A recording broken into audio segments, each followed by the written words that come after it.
Hey everyone, Kelly Mahler, occupational therapist. And I'm wondering, have you ever shared something about your personal experience or maybe the way you felt about something to someone else and only for that person to doubt you, to maybe tell you that the way you were feeling was wrong or you can't possibly be experiencing what you're reporting to experience? Well, this happens to many people. And the same is very true for people that experience ARFID. They have their daily experiences, things that they're sharing about their experiences, dismissed, invalidated on a routine basis.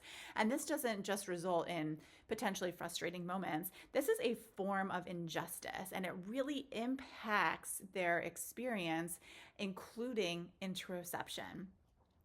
This is a conversation. It's part two of a conversation. Previously, we did a whole conversation on the intersection between ARFID and interoception, which that is the sense of the way our body feels, and how interoception needs to be a primary consideration when we are supporting people with ARFID. For example, getting that felt safety online around food and eating is key. So that felt safety is how the body feels safe around food is absolutely key for success. This part two goes deeper into that and really talking about the injustices that many people with ARFID face on a daily basis and what we can do to improve that experience. So let's talk about two different types of injustices that ARFIDers can experience. So the first one is epistemic injustice. And this is a term coined by Miranda Fricker. And epistemic injustice happens when someone's experiences aren't believed. They are not seen as a credible knower. They are seen as not having the capacity to be an expert on a certain experience. When we're talking about ARFID, they're not seen as a credible source of information on their experience. They are expressing how their body feels around certain elements of food and eating.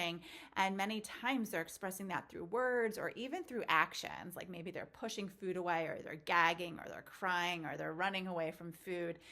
They are telling us how their body is feeling. And many times through a lot of past approaches, those internal experiences were denied.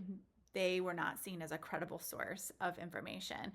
So for example, maybe a child is expressing that a certain food makes their throat feel gaggy, and maybe the adult comes in and says, oh, you're fine, there's no possible way, I don't see you gagging, your throat cannot feel like it's gagging, just swallow, take one more bite, lick one more new food, and you can get down from the table. There's so many different compliance and exposure-based approaches that take very little consideration for acknowledging and validating what a person with ARFID is telling us about their internal experience. So if you are living on a daily basis with people telling you you can't possibly be experiencing that, what you're experiencing can't possibly be true, what you're sharing with us can't possibly be true, you begin many times to doubt yourself.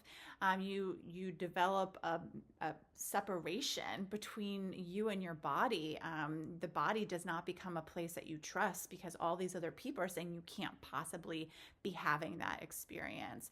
And so that can have a tremendous impact on, of course, interoception, because that's all interoception about. You start doubting the way your body feels, you doubt your capacity in understanding yourself. The second form of injustice that Miranda Fricker talks about, and this is kind of like a subset of the epistemic injustice, this is something called hermeneutical injustice. And this really happens when someone or a group of people don't really have the words to be able to describe their experience. They're not really given opportunities to understand their experience at a depth that is possible to put words to and be able to relay it to other people. And my goodness, this happens in ARFID all the time. I mean, think about like who is defining ARFID and putting it in the DSM-5 and designing supports. Most likely they're people that do not have ARFID. So it's really leaving the people with the actual experience, the lived experience out of these conversations.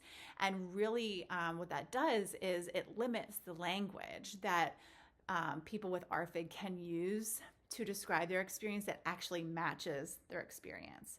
meaning that they're given words to describe the ARFID experience that are based on someone that doesn't even have ARFID, and the way they think ARFID works and ARFID feels, and things that they think would be a great support idea for a person with ARFID. It impacts a person to be able to advocate for themselves, because if they don't have that experience, they don't have the words to describe that experience, many times their needs are probably not going to be understood, let alone meaningfully supported. All right, so in conclusion, we know that epistemic and hermeneutical injustices are not just these abstract concepts. They show up every day in the lives of people with ARFID.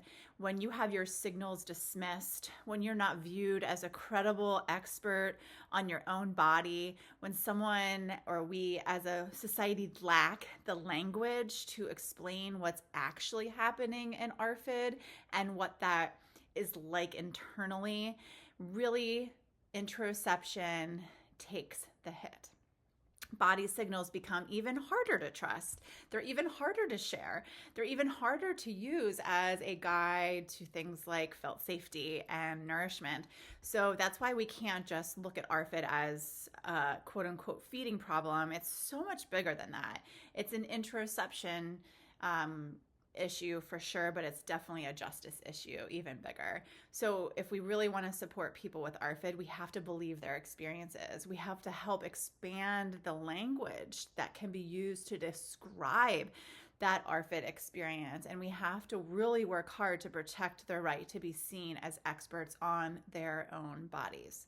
Until next time.